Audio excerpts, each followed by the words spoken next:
Oke guys, halo, nama gue Khalif, gue dari Raw TV, studio esports broadcast di Jakarta. Hari ini gue bakal bahas spill harga dan bongkar routingan dari sistem audio di broadcast kami.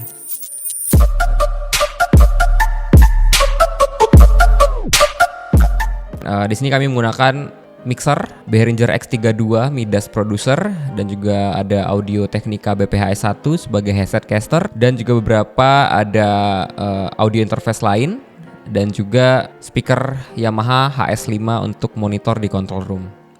Untuk harga Behringer X32 sendiri itu ada di 36 jutaan. Linknya ada di deskripsi, nanti semua linknya bakal aku taruh di deskripsi. Dan untuk input dan output yang masuk umumnya di kami itu ada yang pertama itu dari caster dan ke caster, terus juga dari dan ke PC CG, terus juga dari dan ke PC VTR, ada juga dari PC in-game switcher, terus dari observer, dari dan ke producer, terus dari ke audio control room, dan juga ke PC encoder. Oke, kita mulai satu persatu. Kita mulai dari dan ke caster. Caster kita menggunakan headset BPHS1 dari Audio Technica. Headset ini menggunakan dua konektor, XLR male untuk mikrofonnya dan jack TRS untuk monitoring atau sumber audio yang bakal didengarkan di headsetnya sendiri.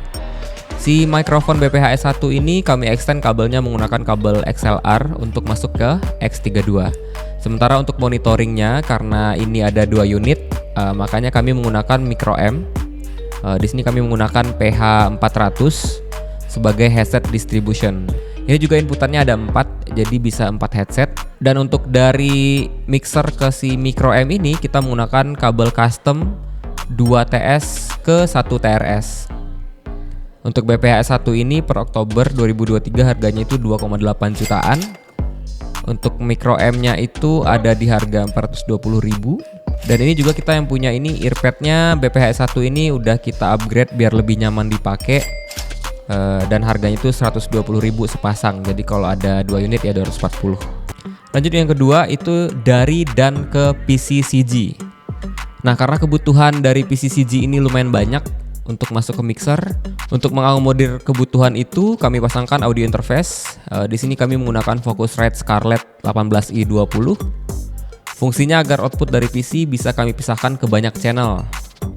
Untuk channel yang terpasang sekarang kami menggunakan 4 channel output dan 2 channel input. 4 channel output ini, 2 channelnya kami link jadi balance untuk audio, kebutuhan audio seperti BGM, Stinger, konten seperti TVC, dan audio-audio lainnya. Sementara yang 2 channel lainnya itu kami pisah satu persatu.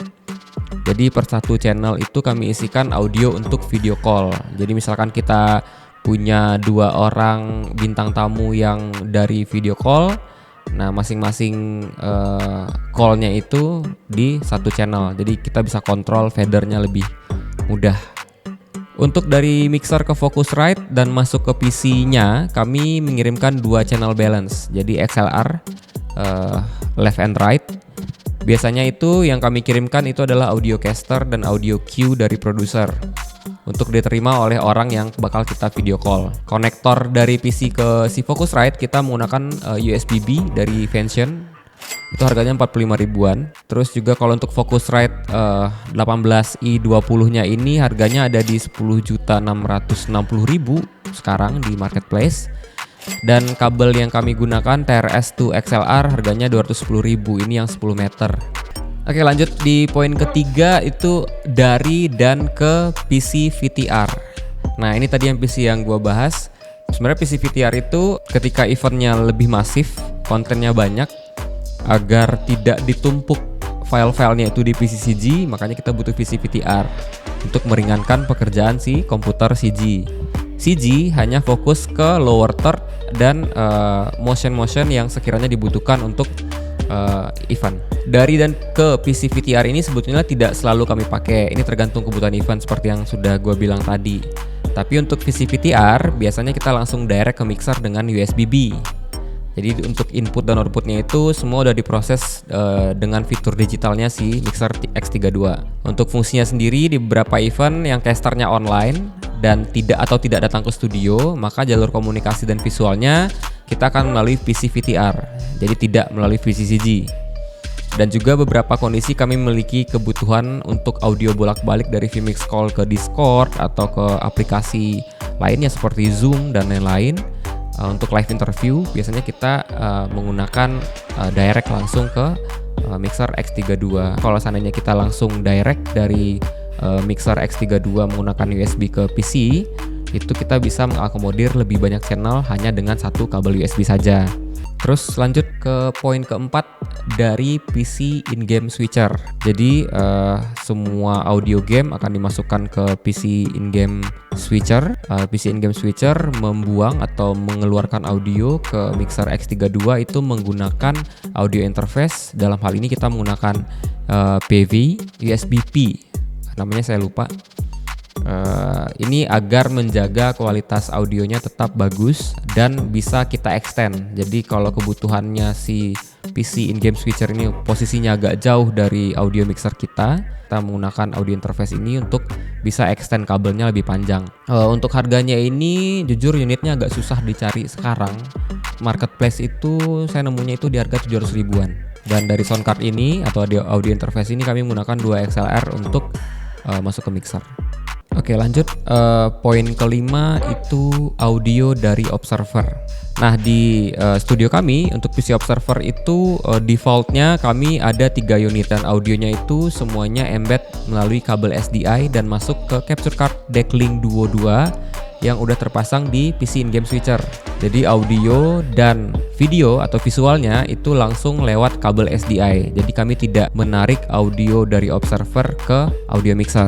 Dan beberapa kondisi ketiga observer ini atau mungkin observernya lebih banyak, kita akan masukkan ke ATEM 2ME. Jadi tidak melalui PC in-game switcher dan sama audionya juga embed. Nah, ini tergantung eventnya aja seperti apa. Next, poin ke-6 yaitu dari dan ke produser. Di sini kami untuk produser menggunakan mikrofonnya itu TOA ZM380AS. Ini saya beli waktu abis ngeliat review di YouTube. Sebelumnya kita selama 3 tahun 4 tahun itu pakai Kretz yang 100 ribuan, tapi gampang banget rusak, jadi tombolnya itu gampang macet. Nah, jadi karena hal tersebut kami beralih ke TOA ini dengan harga 750 ribuan. Terus juga si TOA ini fungsinya untuk nge-cue atau dari produser dan ke caster atau ke bintang tamu yang di vMix Call. Konektornya kami menggunakan kabel XLR dan dimasukkan ke talkback input pada X32. Tujuannya agar kami bisa menggunakan fitur talkback A dan talkback B pada X32. Sehingga kita bisa kontrol produser mau ngomong ke caster aja atau mau ngomong ke bintang tamu aja atau ke keduanya sekaligus. Untuk kontrolnya menggunakan Stream Deck. Dalam hal ini kita menggunakan Companion untuk kontrol si Stream Deck-nya. Jadi karena kita menggunakan Stream Deck, kontrol button di mikrofonnya itu kita akan nyalakan terus. Dan si TOA ini juga udah ready phantom power, jadi kita nggak menggunakan baterai.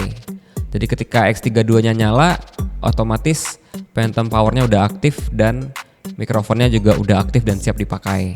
Ini juga meminimalisir kejadian baterai mic habis pas lagi event. Sementara untuk monitor produser, kami kasih headset Actron HP280. Ini kami isikan audio bypass dari caster dan vMix Call. Jadi tujuannya itu agar produser bisa berkomunikasi dengan caster ataupun orang di vMix Call saat waiting screen atau sebelum dan sesudah sequence mereka lagi show. Actron HP280 ini harganya Rp410.000. Lanjut poin ke-7 yaitu ke audio monitor control room. Jadi audio yang kita dengarkan atau yang tim broadcast dengarkan selama event berlangsung. Di sini kita menggunakan 2 unit atau 1 pasang speaker flat monitor Yamaha HS5. Harga sepasangnya itu 4,8 juta. Untuk kabelnya kita pakai kabel XLR2 TRS. Dan sound engineer sendiri untuk monitor juga dibekali headset monitor yaitu Audio Technica ATH M50. Di marketplace itu harganya 2,3 juta. Untuk routingannya sendiri untuk Yamaha HS5 itu kita colokin di monitor out pada X32, sementara untuk yang ATH M50 itu kita colokin di bagian depan mixer, ada memang khusus untuk headset monitor. Yang ke-8 yang terakhir yaitu ke PC encoder. Nah, di PC ini kita biasanya menggunakan software OBS. PC encoder ini menerima audio dari X32 itu melalui audio interface Focusrite Scarlett 2i2 generasi ketiga. Menggunakan dua kabel XLR dari output mixer X32. PC encoder ini jumlahnya juga mungkin lebih dari satu, bisa jadi dua atau bahkan 4 tergantung kebutuhan eventnya. Jadi satu PC encoder itu satu audio interface. Nah ini kalau harga di marketplace itu ada 3,2 jutaan per unit. Kalau yang punya kami sendiri itu pun kita belinya di Mangga 2 kebetulan, dan itu udah beberapa tahun yang lalu. Jadi lupa sih harganya, yang pasti kalau harga sekarang itu di marketplace ada 3,2 jutaan. Nah, kurang lebih begitu routingan dari audio broadcast dan spill harganya berapa. Kurang lebih seperti gambar ini. Nah, di gambar ini bisa kita lihat di peta ini bahwa semuanya dipusatkan ke audio mixer di X32. Nanti di mixer itulah nanti baru diatur sistem bus. Ini dikirim kemana, ini diterima dari mana, ini audionya via line atau kabel atau digital, atau didistribusikan kemana, itu nanti semuanya di X32. Nah itu mungkin kalau butuh dibahas bakal kita bahas di video yang berbeda. Oke, mungkin sekian dulu dari gua, Khalif. Apabila video ini bermanfaat, boleh di like dan di share ke teman-temannya. Di subscribe juga akun YouTube saya, dan mohon maaf apabila ada kesalahan. Silakan koreksinya di kolom komentar, dan jika ada yang ingin kalian tahu seputar broadcast esports, boleh request di kolom komentar, akan saya usahakan sebisa mungkin untuk jelaskan. Bye-bye.